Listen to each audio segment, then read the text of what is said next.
Bienvenue sur Africa 24 pour cette nouvelle édition de l'Africa Tonight. Au sommaire de l'actualité, en République démocratique du Congo, la majorité présidentielle remporte une large partie des provinces dans le cadre des élections des gouverneurs. L'opposition conteste la régularité de ce scrutin. Vital Kamerhe, président de l'UNC, l'Union pour la Nation congolaise, il est avec nous sur ce plateau pour en parler, mais aussi pour évoquer une autre élection qui se profile dans le pays, l'élection présidentielle. Visite officielle du président burkinabé Roch-Marc Christian Kaboré en France, et ce jusqu'au 7 avril. Le partenariat économique et diplomatique entre les deux pays est au cœur des échanges. Le déficit énergétique mine plus d'un pays sur le continent africain. C'est le cas du Tchad notamment, qui est déterminé à donner accès à l'électricité à l'ensemble de sa population. Pour y parvenir, les autorités misent sur les énergies renouvelables. Mais tout d'abord, avant de développer ces titres, c'est au cours d'une conférence de presse que Guy Nzumbandama, président de l'Assemblée nationale démissionnaire, a annoncé sa candidature à l'élection présidentielle gabonaise. Il entend ainsi défier le président candidat Ali Bongo. Le scrutin doit avoir lieu au second trimestre de cette année 2016. En République démocratique du Congo, la majorité présidentielle a remporté 16 des 21 provinces à l'élection des gouverneurs et vice-gouverneurs organisée ce 27 mars. Une victoire largement décriée et contestée par l'opposition, qui avait d'ailleurs appelé au boycott de ce scrutin, le jugeant illégal et anticonstitutionnel. Reportage Jacques Amboka, commentaire Olivia Yeredobwe. L'opposition congolaise fustige les résultats des élections des gouverneurs et vice-gouverneurs organisées le 27 mars 2016 en République démocratique du Congo. 16 des 21 provinces du pays sont à l'issue de ce scrutin contrôlées par des gouverneurs issus de la majorité présidentielle. L'opposition, quant à elle, conteste ces résultats, jugeant ces élections anticonstitutionnelles. Les députés provinciaux qui ont la charge d'élire les gouverneurs eux-mêmes n'ont plus de légitimité ni la légalité. La loi dit ceci: dès qu'on quitte le parti d'origine auquel la personne a été élue, il perd son mandat. À 90% de ces députés provinciaux ont déjà fait leur enregistrement au bureau de la CENI, quittant leur parti d'origine.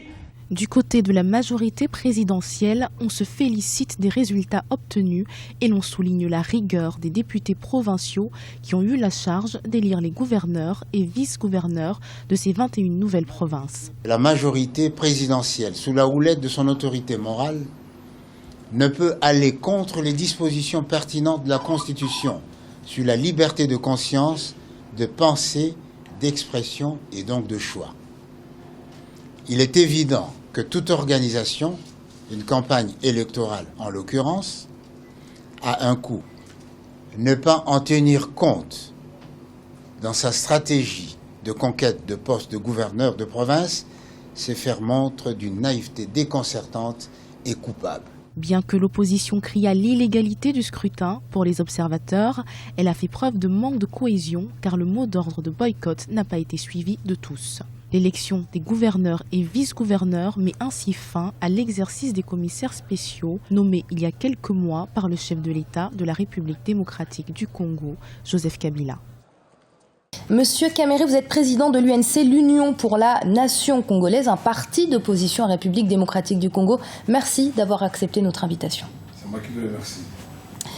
Comment avez-vous apprécié l'élection des gouverneurs, un scrutin qui a été très décrié par l'opposition? Qu'est-ce que cela augure, selon vous, pour la suite des élections? Je considère cette élection comme une distraction. Parce que les élections des députés provinciaux étaient déjà prévues pour l'année passée. Nous avons déposé nos candidatures, j'allais dire les candidatures de nos délégués, c'est-à-dire partis politiques. Nous avons payé ce qu'il fallait pour ça. On nous avait fixé une date qui n'a pas été tenue. Par la suite, on a fait le découpage des provinces. Le ministre de l'Intérieur a fixé un nouveau calendrier. Il n'y a pas eu des élections. On a nommé des commissaires spéciaux, un titre qui n'existe pas dans notre Constitution. Et voilà, on se réveille un matin, on nous dit maintenant, ils sont prêts pour organiser les élections.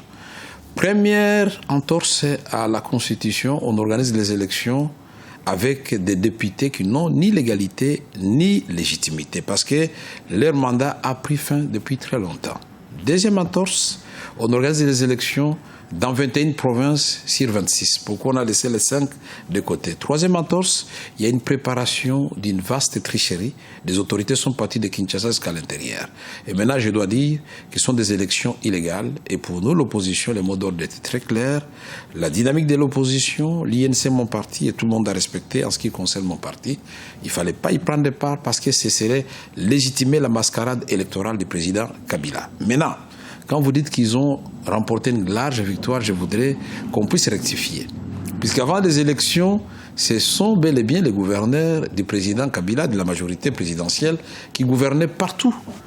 Et aujourd'hui, vous me donnez les chiffres, moi je crois qu'il n'y avait que 3 qu'ils ont perdu, mais je vois, ils ont perdu 5 provinces sur 21, dont ils n'ont pas gagné, ils ont perdu. Et ceux qui ont gagné n'avaient pas les quitus de l'opposition pour aller se présenter. C'est une défaite pour la majorité présidentielle, cette élection ? C'est une défaite pour la majorité présidentielle, mais c'est un non-événement. Je voudrais dire au peuple congolais de ne pas faire attention à ce qui vient d'arriver. Ces gouverneurs sont élus pour combien de temps? Leur mandat prend fin le 19 décembre 2016, pour quelques mois. Je voudrais dire aussi que le secrétaire exécutif de la majorité présidentielle, qui se trouve être le président de l'Assemblée nationale, avait écrit à la CENI pour qu'on puisse invalider un certain nombre de candidats qui représentaient un certain poids. Et on les a invalidés. Mais c'est une CENI qui n'a plus de crédibilité, ni d'indépendance, ni de neutralité. Monsieur Kamere, vous demandez aux Congolais de ne pas se concentrer sur cette élection. Selon vous, le plus important pour la République démocratique du Congo, c'est la prochaine élection présidentielle? Pour laquelle le peuple congolais a déjà versé le sang du 19 au 25 janvier 2015, et pour laquelle nous avons organisé des villes mortes et des prières à travers tous les pays, et pour laquelle nous sommes en train de peaufiner d'autres stratégies avec comme date butoir d'abord le 20 septembre 2016 qui est une date constitutionnelle de la convocation officielle du scrutin présidentiel. Et le peuple congolais doit savoir que le grand défi, c'est l'élection présidentielle. Le peuple veut élire son président et nous voulons le 20 décembre 2016 qui est passation civilisée des pouvoirs sans casse entre le président Kabila et celui que le peuple va élire et dire au président Kabila que la vie existe après le pouvoir. C'est ça l'enjeu. Justement, Monsieur Kamere, le G7 a déjà désigné son candidat. Il s'agira de Moïse Katumbi. Qu'en est-il de votre ambition présidentielle? Serez-vous le candidat de l'UNC? Je l'ai déjà été en 2011. Je suis arrivé 3e après le président Etienne Tshisekedi, même si ces élections étaient truquées. J'ai un groupe parlementaire. J'ai des députés qui ont été élus, 18 au total. Mais nous avons convenu avec l'ensemble de l'opposition et des forces vives, quand nous avons créé le Front citoyen à Dakar, à Gorée, pour dire que la première bataille que nous devons mener ensemble, c'est celle d'abord d'obtenir du président Kabila, avec des pressions bien sûr, que la CENI soit indépendante et qu'elle nous donne un calendrier qui s'inscrit dans les délais constitutionnels, qu'on ne touche pas à la Constitution. Deuxième bataille, que nous soyons rassurés, avec les pressions bien sûr que nous allons mener et l'aide de la communauté internationale qui commence à agir, Dieu merci, qu'il y aura alternance au pouvoir. C'est seulement après que toutes ces conditions soient remplies que vous évoquerez ou non votre ambition présidentielle?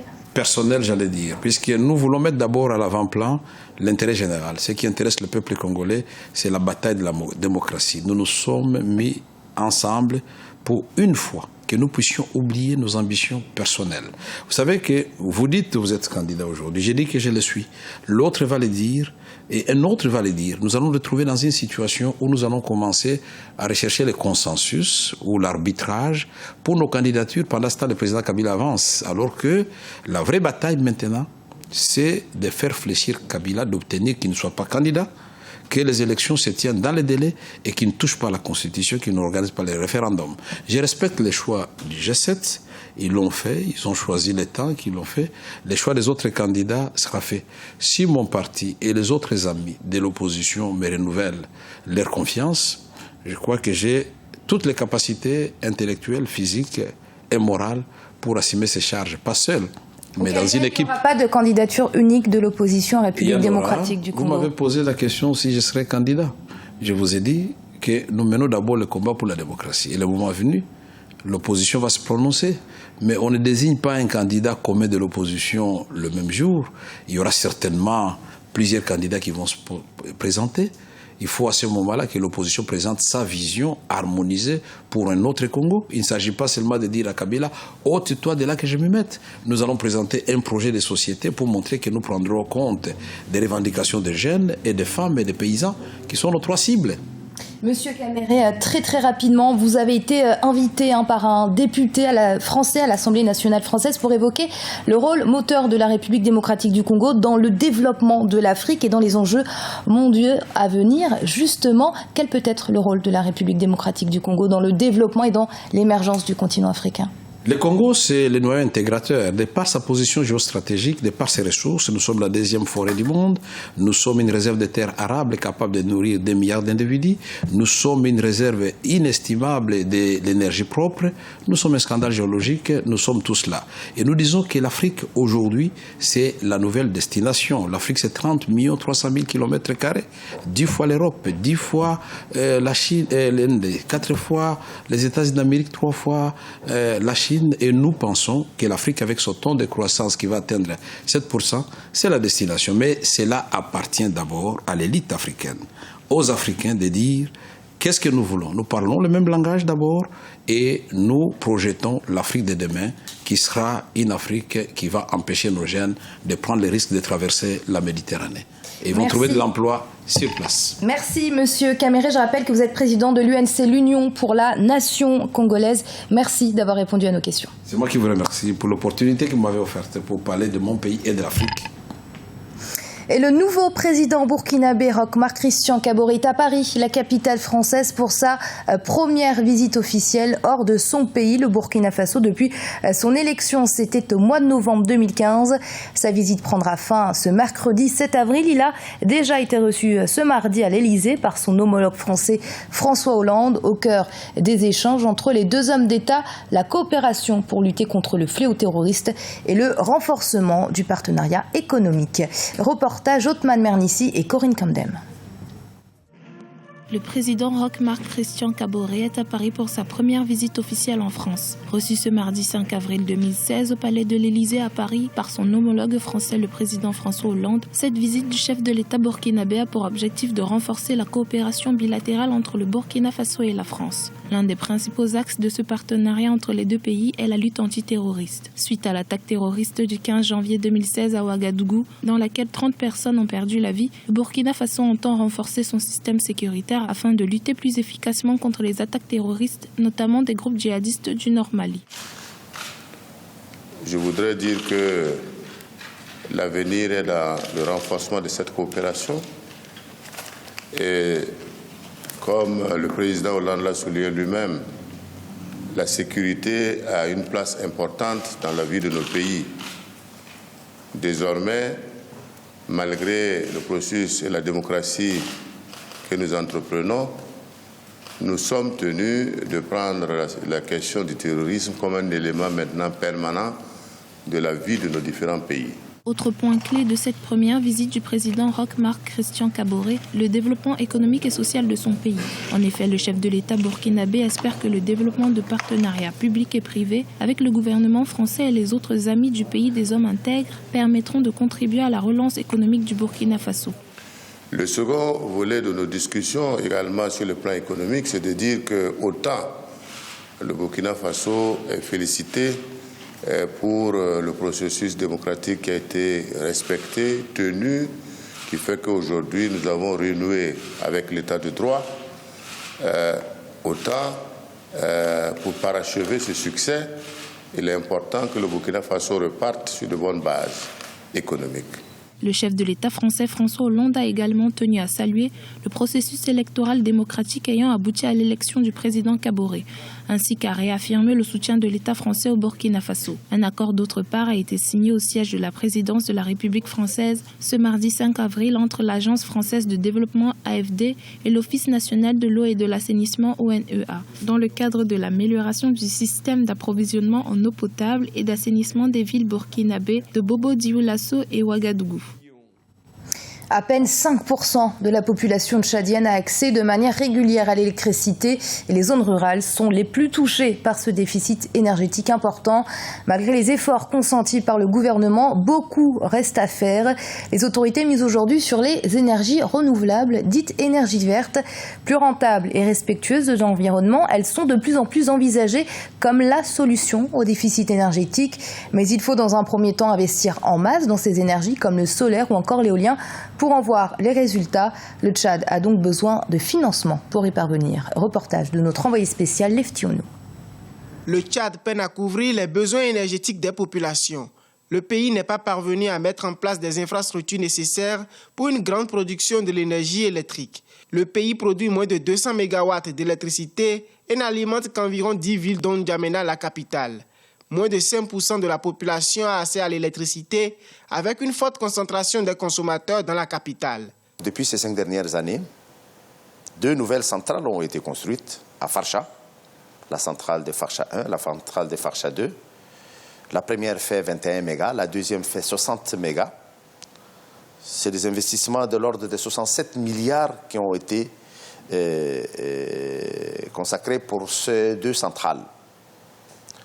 Il est vrai qu'il faut produire, mais il faut aussi distribuer. Et d'autres investissements encore beaucoup plus importants, qui s'élèvent à 97 milliards, ont été consentis dans le réseau de transport et de distribution.